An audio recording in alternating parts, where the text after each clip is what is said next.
क्या हो अगर आपकी सबसे बड़ी बीमारी या मान लीजिए जीवन की कोई बहुत बड़ी असफलता आपके आज के विचारों का नतीजा हो ही ना। ये सच में एक बहुत गहरा विचार है ना? मैं यही सोच रही थी कि क्या हो अगर वो आपके परदादा के किसी अनसुलझे डर या किसी ऐसे आघात का परिणाम हो जिसे पीढ़ियों से किसी ने एड्रेस ही नहीं किया। बिल्कुल, और सुनने में एकदम किसी साइंस फिक्शन फिल्म का प्लॉट लगता है। एकदम वैसा ही। लेकिन जब हम इंसानी दिमाग, ध्यान और हमारे शरीर की ऊर्जा के गहरे विज्ञान में उतरते हैं तो ये बात कोई विज्ञान कथा नहीं लगती, बल्कि ये एक बहुत ही ठोस न्यूरोलॉजिकल और मतलब एक क्वांटम वास्तविकता बन जाती है। सही कहा। तो आज की इस गहन चर्चा में हम एक बहुत ही दिलचस्प सफर पे निकलने वाले हैं। हमारे पास स्रोतों का एक ऐसा खजाना है जो पहली नजर में शायद थोड़ा अलग-अलग दिशाओं में जाता हुआ लगे। वाओ, ये तो बहुत डाइवर्स टॉपिक्स हैं। बिल्कुल, लेकिन आज का हमारा मिशन यही समझना है कि ये सब मिलकर कैसे हमारे दैनिक जीवन के संघर्षों को हमेशा के लिए बदल सकते हैं। मैं इसे ऐसे देखती हूँ कि हमारा दिमाग बिल्कुल एक स्मार्टफोन की तरह काम करता है। अच्छा, वो कैसे? मतलब जब बैकग्राउंड में दर्जनों नकारात्मक विचार और तनाव वाले एप्स लगातार चल रहे होते हैं तो जीवन की बैटरी सुबह उठते ही ड्रेन होने लगती है। आज हम उस छिपे हुए कैशे को हमेशा के लिए क्लियर करना, डिकोड करेंगे। और आप देखिए, ये कैशे क्लियर करना अब कोई लग्जरी नहीं रह गया है। हाँ, ये एक बायोलॉजिकल जरूरत बन चुका है। अगर आप इन तमाम अलग-अलग स्रोतों को, चाहे वो प्राचीन अध्यात्म हो या आधुनिक न्यूरोलॉजी, इन सबको एक साथ रखकर देखें तो वे एक ही सच्चाई की तरफ इशारा कर रहे हैं। वो सच्चाई क्या है? यही कि मानसिक स्पष्टता कोई दार्शनिक विचार नहीं है। जब आपका मानसिक सिस्टम ओवरलोडेड होता है तो आपका नर्वस सिस्टम असल में क्रैश होने लगता है। बाप रे। हाँ, निर्णय लेने की क्षमता खत्म हो जाती है और आप बिना कुछ भारी काम किए भी हर वक्त थका हुआ महसूस करते हैं। ठीक है, चलिए इसे थोड़ा विस्तार से समझते हैं। दिन की शुरुआत में ही हम अक्सर खुद को विचारों के जंजाल में फंसा हुआ पाते हैं। अल्फा वेव्स के बारे में? एकदम सही, वो अल्फा वेव्स की बात करती हैं जो पूरे शरीर को हील करने और नकारात्मक भावनाओं को बाहर निकालने का काम करती हैं। और इसके लिए भी किसी बहुत जटिल प्रक्रिया की बात नहीं कर रही हैं, सिर्फ भ्रामरी प्राणायाम या मात्र 5 मिनट का मंत्र उच्चारण। हाँ, और ये बहुत ही प्रभावी है। और दूसरी तरफ अगर हम देखें तो गुरुदेव श्री श्री रविशंकर शुरुआती लोगों के लिए 10 मिनट के गाइडेड मेडिटेशन की सलाह देते हैं। बिल्कुल। अब यहाँ आकर बात सच में बहुत दिलचस्प हो जाती है और ईमानदारी से कहूँ तो मुझे थोड़ी उलझन भी होती है। उलझन कैसी? मतलब क्या सिर्फ 5 या 10 मिनट का ध्यान वास्तव में मस्तिष्क को बदल सकता है? क्या ये सिर्फ कुछ पल के लिए एक फील गुड फैक्टर है या हम सच में मस्तिष्क के हार्डवेयर को रीवायर करने की बात कर रहे हैं? ये उलझन बहुत स्वाभाविक है, क्योंकि हमें बचपन से यही लगता है कि अगर कोई समस्या बहुत बड़ी है तो उसका समाधान भी घंटों लंबा होना चाहिए। हाँ, बिल्कुल, यही माइंडसेट होता है हमारा। लेकिन यहीं पर न्यूरोप्लास्टिसिटी का विज्ञान पूरी तस्वीर बदल देता है। 5 या 10 मिनट का ध्यान सिर्फ आराम नहीं है, ये एक न्यूरोलॉजिकल वर्कआउट है। वर्कआउट दिमाग के लिए? हाँ, जब आप लगातार 5 मिनट के लिए भ्रामरी प्राणायाम या गाइडेड मेडिटेशन करते हैं तो आप वास्तव में अपने मस्तिष्क के प्रीफ्रंटल कॉर्टेक्स का घनत्व, उसकी डेंसिटी बढ़ा रहे होते हैं। अच्छा, और ये हिस्सा करता क्या है? यह मस्तिष्क का वो हिस्सा है जो तार्किक सोच, निर्णय लेने और ध्यान केंद्रित करने के लिए जिम्मेदार है। और इसके साथ एक और हिस्सा जुड़ा है ना, एमिगडाला। बिल्कुल, और इसे समझना तो सबसे ज्यादा जरूरी है। एमिगडाला हमारे मस्तिष्क का, आप कह सकते हैं कि अलार्म सिस्टम है। विकास के क्रम में यह हमें खूंखार जानवरों से बचाने के लिए बना था। जैसे पुराने जमाने में? हाँ, मान लीजिए झाड़ियों में से कुछ शेर निकला तो एमिगडाला अलार्म बजाएगा, एड्रेनालिन पंप होगा और आप भागेंगे। लेकिन आज के समय में झाड़ियों में कोई शेर नहीं है। तो आज का शेर क्या है? आज वो शेर आपके बॉस का रात 11 बजे आया हुआ एक जरूरी ईमेल है या फिर कोई ईएमआई बाउंस होने का मैसेज है। ओह, मतलब हमारा दिमाग उस ईमेल को और एक असली शेर को एक ही तरह से देख रहा है। ठीक कहा आपने। हमारा शरीर नहीं जानता कि खतरा शारीरिक है या सिर्फ मानसिक, इसीलिए वो एमिगडाला लगातार बिना रुके बजता रहता है। और जब अलार्म हमेशा बजता रहेगा तो सिस्टम तो जलेगा ही। बिल्कुल चलेगा। इसीलिए वो 5 मिनट का ध्यान उस अलार्म को मैनुअली बंद करने का काम करती हैं। ये आपके शरीर को ये विश्वास दिलाता है कि हाँ, मैं सुरक्षित हूँ। वाव! इसीलिए रोजाना 5 मिनट का अभ्यास, सप्ताह में 1 दिन 2 घंटे बैठने से कहीं ज्यादा शक्तिशाली न्यूरोलॉजिकल बदलाव लाता है। ये तो एक बहुत बड़ा आहा मोमेंट है। हम असल में एक टाइगर लेवल का स्ट्रेस रिस्पॉन्स लेकर घूम रहे हैं, सिर्फ एक फोन के नोटिफिकेशन की वजह से। बिल्कुल, और हम इसे नॉर्मल मान चुके हैं, है ना? लेकिन चलिए अब विचारों से एक कदम आगे बढ़ते हैं, क्योंकि मैंने कई बार देखा है और शायद हम सब ने महसूस किया होगा कि आप ध्यान कर लेते हैं, दिमाग शांत भी हो जाता है, लेकिन शरीर में बेचैनी रहती है। हाँ, शरीर में एक अजीब सी बेचैनी बनी रहती है, पेट में या सीने में एक भारीपन सा रहता है। हमारे स्रोत बताते हैं कि अगर ऐसा हो रहा है तो केवल विचारों को शांत करना काफी नहीं है। सही बात है। हमें अपने शरीर की ऊर्जा प्रणालियों की ओर मुड़ना होगा, जिन्हें हम चक्र कहते हैं। चक्रों का विज्ञान बहुत गहरा है। हाँ, कि 30 मिनट के अभ्यास से शरीर के सभी 7 चक्रों को एक्टिवेट किया जा सकता है और रूट चक्र को तो केवल 5 मिनट में संतुलित किया जा सकता है। हाँ, 5 मिनट में। अब मुझे यहाँ थोड़ा रुककर आपसे पूछना पड़ेगा, मतलब लोग हिमालय में दशकों गुजार देते हैं चक्रों को जागृत करने के लिए, और हम कह रहे हैं कि ये 5 मिनट में हो सकता है। ये जैविक रूप से कैसे संभव है? ये एक बहुत ही शानदार सवाल है। देखिए, जब हम चक्र संतुलन सुनते हैं तो हमें लगता है कि कोई रहस्यमयी रोशनी का पहिया हमारे अंदर घूम रहा है। हाँ, टीवी शोज में तो ऐसे ही दिखाते हैं। बिल्कुल, लेकिन अगर हम इसे बायोलॉजिकल नजरिए से देखें तो चक्र सीधे तौर पर हमारे शरीर के प्रमुख नर्व प्लेक्सस और एंडोक्राइन ग्लैंड से, यानी हमारी अंतःस्रावी ग्रंथियों से जुड़े हुए हैं। अच्छा, तो इसका फिजिकल कनेक्शन है? 100%। उदाहरण के लिए, रूट चक्र आपकी एड्रेनल ग्रंथि और रीढ़ की हड्डी के सबसे निचले हिस्से से जुड़ा है। ये वही हिस्सा है जो हमारी सुरक्षा और अस्तित्व के डर को, यानी सर्वाइवल इंस्टिंक्ट को नियंत्रित करता है। यानी अगर मेरा रूट चक्र असंतुलित है तो चाहे मैं कितनी भी सकारात्मक बातें सोच लूं, मुझे अंदर से हमेशा असुरक्षा ही महसूस होगी। एकदम सही। चक्र हमारे शरीर के इलेक्ट्रिकल पैनल की तरह है। अच्छा, इलेक्ट्रिकल पैनल, ये एनालॉजी अच्छी है। हाँ, अगर उस पैनल में रूट चक्र का स्विच खराब है या मान लीजिए शॉर्ट सर्किट हो रहा है, तो आप बाहर से चाहे कितने भी महंगे और खूबसूरत बल्ब लगा लें, पूरे घर की बिजली तो अस्थिर ही रहेगी ना। हाँ, वो फ्लिकर करती रहेगी। बिल्कुल। उस इलेक्ट्रिकल पैनल की बस एक शुरुआती ट्यूनिंग की बात कर रहे हैं। वे शरीर को सर्वाइवल मोड से बाहर निकालकर एक स्थिर ग्राउंडिंग देने की बात कर रहे हैं। और ये बहुत तार्किक लगता है। उनमें आभा शुद्धि और चक्र संतुलन को एक झटके में होने वाला चमत्कार नहीं बताते। हाँ, वो एक प्रोसेस है। बिल्कुल। वे इसे आध्यात्मिक विकास और आत्म जागरूकता के, मतलब एक स्टेप बाय स्टेप क्रमिक मार्ग के रूप में प्रस्तुत करते हैं। और यही सही तरीका भी है। अगर आप इस पैनल को धीरे धीरे ठीक करते हैं तो ये न सिर्फ आपके मानसिक तनाव को कम करता है, बल्कि आपकी पूरी शारीरिक हेल्थ को बदल देता है। हाँ, शारीरिक और आध्यात्मिक दोनों हेल्थ को सपोर्ट करता है। बिल्कुल। जब आपकी ऊर्जा का प्रवाह, जिसे हम प्राण कहते हैं, जब वो बिना किसी रुकावट के इन चक्रों से बहता है तो आपकी पूरी शारीरिक केमिस्ट्री बदल जाती है। वाओ! आप छोटी छोटी बातों पर ट्रिगर होना बंद कर देते हैं। ये बाहर की दुनिया को कंट्रोल करने के बजाय अपने अंदर के रिस्पॉन्स मैकेनिज्म को मास्टर करने का एक बहुत ही प्रैक्टिकल तरीका है। ये तो बात हो गई दिन के समय की, जब हम जाग रहे हैं, ध्यान कर रहे हैं या अपनी ऊर्जा को ट्यून कर रहे हैं। लेकिन रात का क्या? रात का समय तो सबसे ज्यादा क्रिटिकल है ना? हम अपने जीवन का एक बहुत बड़ा हिस्सा, लगभग 1/3 हिस्सा सोने में बिताते हैं।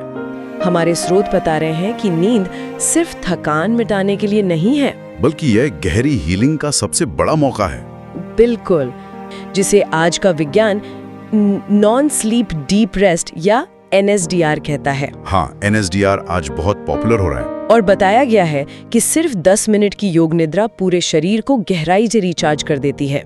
इसके अलावा रात को सोते समय प्रचुरता और स्वास्थ्य के लिए सकारात्मक अफर्मेशंस सुनने से हमारे अवचेतन मन की प्रोग्रामिंग होती है। एकदम सही। लेकिन बायोडिकोडिंग मेडिटेशन और नॉक्टर्नल हिप्नोसिस की, यानी रात के सम्मोहन की, इसमें कहा गया है कि हम नींद के दौरान अपनी कोशिकाओं के साथ, मतलब अपने सेल्स के साथ संवाद कर सकते हैं और अपने स्वास्थ्य को फिर से प्रोग्राम कर सकते हैं। ये बहुत ही एडवांस्ड लेवल की हीलिंग है। लेकिन मेरा सवाल ये है कि क्या हम सचमुच अपनी कोशिकाओं से बात कर सकते हैं, या ये सिर्फ कहने का एक मतलब एक काव्यात्मक तरीका है? मैं आपको बताऊं, ये काव्यात्मक बिल्कुल नहीं है। ये विशुद्ध न्यूरोलॉजी और सेलुलर बायोलॉजी है। सच में? हाँ, इसे ऐसे समझिए, जब आप जाग रहे होते हैं तो आपका सचेत मन यानी आपका कॉन्शियस माइंड एक बहुत ही सख्त दरबान या बाउंसर की तरह काम करता है। अच्छा, बाउंसर की तरह? हाँ, अगर आप खुद से कहेंगे मैं पूरी तरह स्वस्थ हूं और मेरा तनाव खत्म हो गया है, तो बाउंसर तुरंत कहेगा झूठ मत बोलो, तुम्हें कल सुबह वो पेमेंट करनी है और तुम्हारा सिर दर्द भी कर रहा है। हाँ, मतलब वो हर चीज को लॉजिक के फिल्टर से गुजारता है। एकदम सही। वो किसी भी नई सकारात्मक जानकारी को आसानी से अंदर नहीं जाने देता है। तो फिर नींद में क्या बदलता है? जब आप सोते हैं या जब आप योग निद्रा के माध्यम से डीप रेस्ट में जाते हैं तो आपके मस्तिष्क की तरंगे बीटा से गिरकर थीटा या डेल्टा में आ जाती हैं। और तब वो बाउंसर सो जाता है? बिल्कुल, इस अवस्था में वो दरबान सो जाता है। आपका अवचेतन मन, जो आपके शरीर की हर एक कोशिका, हर एक ऑर्गन को कंट्रोल करता है, वो बिना किसी फिल्टर के आपके निर्देशों को सुनने के लिए तैयार होता है। वाओ, ये तो बहुत पावरफुल है। बायोडिकोडिंग का मूल सिद्धांत ही यही है कि आपकी बीमारियां और आपके शारीरिक दर्द अक्सर आपकी दबी हुई भावनाओं के बायोलॉजिकल कोड होते हैं। मतलब हमारा शरीर हमारे इमोशंस को स्टोर कर रहा है। और नॉक्टर्नल हिप्नोसिस के जरिए जब वो दरबान सो रहा होता है, तब आप सीधे अपने अवचेतन मन को नए निर्देश देते हैं कि अब इस तनाव या इस दर्द को पकड़ कर रखने की जरूरत नहीं है। और क्योंकि अवचेतन मन इसे सच मान लेता है, तो वो कोशिकाओं की कार्य प्रणाली को उसी के अनुसार बदलने लगता है। बाप रे, इसका मतलब है कि रात को सोने से पहले हम जो आखिरी चीज देखते हैं, चाहे वो कोई न्यूज हो या किसी से हुआ झगड़ा हो, हाँ, हम असल में अपने अवचेतन मन को वही कोड सौंप रहे हैं रात भर उस पर काम करने के लिए। ये तो बहुत डरावना भी है और सशक्त करने वाला भी। हम अपने सोने के समय को व्यर्थ जाने देने के बजाय उसे एक सक्रिय हीलिंग प्रक्रिया में बदल सकते हैं, बस अपने रात के रूटीन को थोड़ा सा अलाइन करके। बिल्कुल। लेकिन यहाँ एक बड़ा सवाल उठता है मेरे मन में। मान लीजिए कोई व्यक्ति ये सब कर रहा है, वो सुबह भ्रामरी प्राणायाम भी कर रहा है, अपने चक्रों को भी संतुलित कर रहा है और रात को योग निद्रा भी कर रहा है, फिर भी उसकी जिंदगी में कुछ पैटर्न ऐसे हैं जो टूट ही नहीं रहे हैं। जैसे लगातार एक ही तरह के टॉक्सिक रिश्ते या अचानक आने वाली बीमारियां। जब आपकी व्यक्तिगत दिनचर्या काम करना बंद कर दे तो फिर क्या होता है? यहीं पर बात सिर्फ इस जन्म से आगे निकल जाती है। हाँ, और यहीं आकर हमारे स्रोत एक बहुत ही गहरी और थोड़ी रहस्यमयी दिशा में मुड़ते हैं। हमारे वर्तमान जीवन की बहुत सी चुनौतियां हमारे पिछले जन्म के कर्मों से, पास्ट लाइफ कर्मा से जुड़ी हो सकती हैं। गुरुदेव श्री श्री रविशंकर भी कर्म और पुनर्जन्म के चक्र की बात करते हैं। तो इस कर्म को हम आज के संदर्भ में कैसे समझें? क्या ये कोई ऊपर बैठा हुआ जज है जो हमें सजा दे रहा है? नहीं, बिल्कुल नहीं। या अगर मैं इसे आज की भाषा में कहूँ तो क्या कर्म हमारे सिस्टम में मौजूद एक छिपे हुए सॉफ्टवेयर बग की तरह है, जिसे जब तक ढूंढकर डिलीट नहीं किया जाता तब तक वो पूरे ऑपरेटिंग सिस्टम को हैंग करता रहता है? ये सॉफ्टवेयर बग वाला रूपक एकदम सटीक है। अच्छा, देखिए, अक्सर लोग कर्म को सजा या इनाम के तौर पर देखते हैं, लेकिन क्वांटम भौतिकी और प्राचीन विज्ञान इसे सिर्फ कॉज और इफेक्ट यानी कारण और प्रभाव के रूप में देखते हैं। Cause and effect. जो शब्द हम बोलते हैं, जो शब्द हम बिना बोले पी जाते हैं, जो डर या आघात हम महसूस करते हैं, वे सब ऊर्जा हैं और ऊर्जा कभी नष्ट नहीं होती। वो बस रूप बदलती है। हाँ, अगर वो रिजॉल्व नहीं हुई है तो आपके अवचेतन मन की गहराई में या आपके डीएनए में एक बग की तरह स्टोर हो जाती है। पास्ट लाइफ रिग्रेशन की बात करते हैं, वो मूल रूप से उस छिपे हुए सोर्स कोड को ढूंढने की प्रक्रिया है। वाह, ये तो बहुत लॉजिकल है। बिल्कुल। जब तक आप ये नहीं समझ लेते कि आपका आज का डर असल में आपका है ही नहीं, बल्कि वो किसी पुराने आघात की याद है, तब तक आप कितनी भी दवाइयां खा लें या ध्यान कर लें, आप केवल उसके लक्षणों का, सिम्टम्स का इलाज कर रहे हैं। एकदम सही। समस्या जड़ से खत्म नहीं होती। और ये अनसुलझी ऊर्जाएं सिर्फ हमारे अकेले के जीवन तक सीमित नहीं है, ये हमारे रिश्तों को भी बुरी तरह प्रभावित करती हैं। बहुत ज्यादा। रिश्तों को गहरे स्तर पर हील करने के लिए उसमें 30 दिनों की एक बहुत ही खास योजना का जिक्र है। हाँ, वो 30 डे प्लान बहुत ही इंटेंस है। उसमें अपने सोलमेट के साथ टेलीपैथिक संचार और क्वांटम अलाइनमेंट की बात की गई है। अब ये सुनने में मुझे थोड़ा जादुई लगा, वे बताते हैं कि हमारी पीनियल ग्रंथि को सक्रिय करके हम शब्दों से परे एक अदृश्य ऊर्जा क्षेत्र के माध्यम से एक दूसरे से जुड़ सकते हैं। तो ये टेलीपैथी और क्वांटम अलाइनमेंट असल में कैसे काम करता है? अगर हम इसे विज्ञान के नजरिए से देखें तो पीनियल ग्रंथि हमारे मस्तिष्क के बिल्कुल बीचों बीच स्थित है, जिसे हम तीसरी आंख भी कहते हैं। हाँ, थर्ड आई। जैविक रूप से ये मेलाटोनिन बनाती है जो हमारी नींद को नियंत्रित करता है, लेकिन क्वांटम अलाइनमेंट की नजरिए से ये ग्रंथि एक एंटेना की तरह काम करती है। एक एंटीना? हाँ, जब आप उस 30 दिन की योजना के तहत लगातार ध्यान करते हैं और अपनी ऊर्जा को साफ करते हैं तो आपकी फ्रीक्वेंसी बदल जाती है। क्वांटम भौतिकी ये मानती है कि इस ब्रह्मांड में हर चीज ऊर्जा है और सब कुछ जुड़ा हुआ है। बिल्कुल। जब दो लोग जैसे सोलमेट्स एक ही गहरी आवृत्ति या फ्रीक्वेंसी पर वाइब्रेट करते हैं तो उन्हें संवाद करने के लिए मतलब भौतिक शब्दों की आवश्यकता नहीं होती। वाह! उनका नर्वस सिस्टम एक दूसरे के विचारों और भावनाओं को कैच कर लेता है।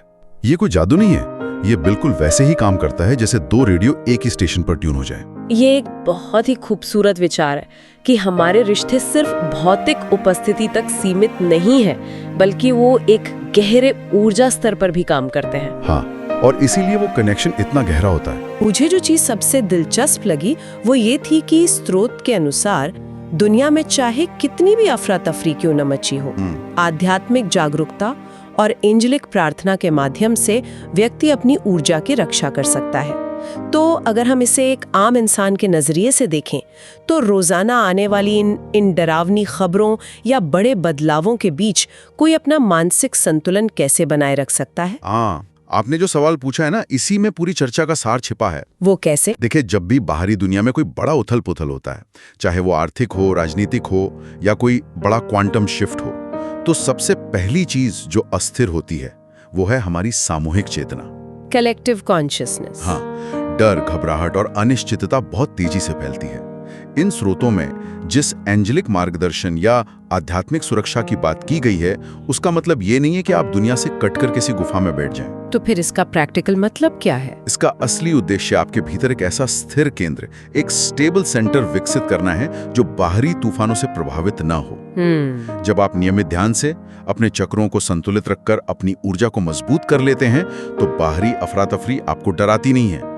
आप उस सामूहिक घबराहट का हिस्सा बनने के बजाय स्पष्टता के साथ निर्णय ले पाते हैं। मतलब असली सुरक्षा बाहरी दीवारों को ऊंचा करने में नहीं है, बल्कि अपने अंदर की नींव को इतना मजबूत करने में है कि बाहर का कोई भी तूफान उसे हिला न सके। एकदम सही कहा आपने। वाओ!